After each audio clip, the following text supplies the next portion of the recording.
In fact, on news agency ANI, we're going to get pictures of Mumbai Police ex-commissioner now, Param Singh, leaving from the office. I'm staying with those pictures. I'm staying with those pictures. And, okay, those are the pictures coming in. Those are the pictures coming in. I'm staying with those pictures coming in via news agency ANI as we speak. Those are the pictures of the send-off to the former commissioner. Send-off to the former commissioner. There it is. That's him leaving. That's Param Singh leaving. Shavan, I want you to talk over these pictures. Just to let you know, those are pictures of him leaving, and he's just left the commissioner's office. Those were pictures that came in. Shavan, we'll play those pictures once again, but I want you to take us through those pictures, Shavan. Inside a compound, Shavan, I can tell you, the manner in which some police officers operated, they had even banned sections of the media inside that compound. I mean, it's nobody's property. But you tell us, take us through these pictures, Shavan. Take us through these pictures. Well, I won't say that this is an image that any of the officers here in Mumbai Police would be extremely happy about, because remember, the force somewhere down the line has been tainted because of the role of certain bad apples, if I may say so, within the force itself. And I've spoken over the last couple of hours. I've been able to speak, speak to some of the officers who said that, look here, you can't look at this entire force just because of the role of one person who was already suspended. Question is that, is it enough? The question here is that, was it enough? Because at the end of the day, no action was basically taken against a man who worked with, impunity, disregarded law and order, disregarded the constitution, disregarded the CRPC.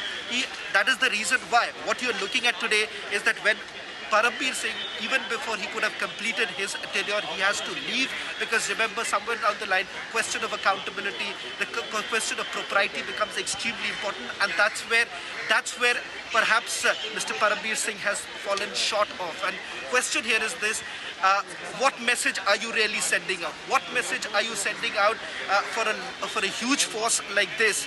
Whether they are going to be demoralized for what they have actually seen, because remember, when an assistant police inspector enters this very compound where we are broadcasting from, inside a Mercedes-Benz which is worth crores, then the question here is that whether this augurs well for a disciplined force. And that's the big question that several senior officers that I've spoken to have said, that why was no action taken?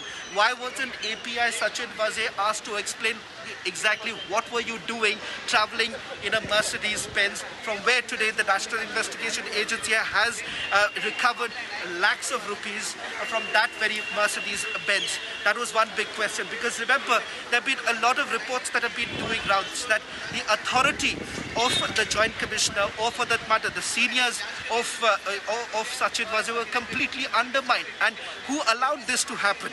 Was the Mumbai Police Commissioner complicit? Now that's a big question. Was the Mumbai Police Commissioner, did he give the blessings to API Sachin Vaze to really not report to his seniors? These are some very pertinent questions here, and something that is going to pinch very hard at this point in time. And that's what has really happened, because this has not been a sign of a disciplined force. A disciplined force you wouldn't have expected, you wouldn't have seen what is happening. I'll just also quickly stay with these images, because there are a lot of media that is now gathering in, because here in Mumbai, Niranjan, we were certainly expecting that some sort of a decision would be taken by the Maharashtra government, and that is exactly what has happened right now.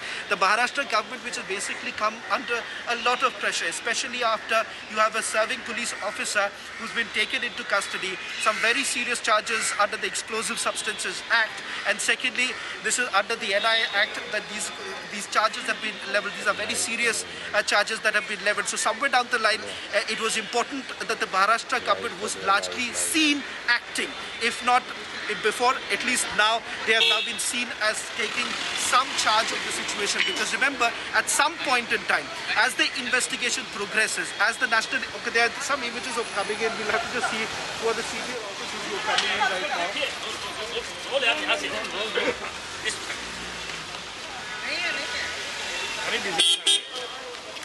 Well, you would certainly expect right now senior officers coming in, the DCP rank officer who would basically come in. It is unlikely that the new police commissioner would be coming in. In all likelihood, that's the other side from where you would expect the Mumbai police commissioner, the new Mumbai police commissioner coming in at any point in time. That's the staircase that leads up to the Mumbai police commissioner's office. Anytime now. I'll perhaps position myself here, Dirajan, to at least get our viewers the first glimpse. At least get our viewers the first glimpse of the new Mumbai Police Commissioner, who's the sitting Maharashtra DGP. In a while from now, you would expect more officers coming in, and that's exactly what's happening right now. We have seen some senior officers actually coming in. They would be walking inside right now for a courtesy call that perhaps would take place. This is going to take some time. This is rather a protocol which is there, where you would have the current Mumbai Police Commissioner would be meeting the other officers. A courtesy call would actually take place. After you would have the handing over, the ceremony basically taking place, where the handing over will actually take place. But staying with these images, I asked my camera person to actually stay with these images because that's where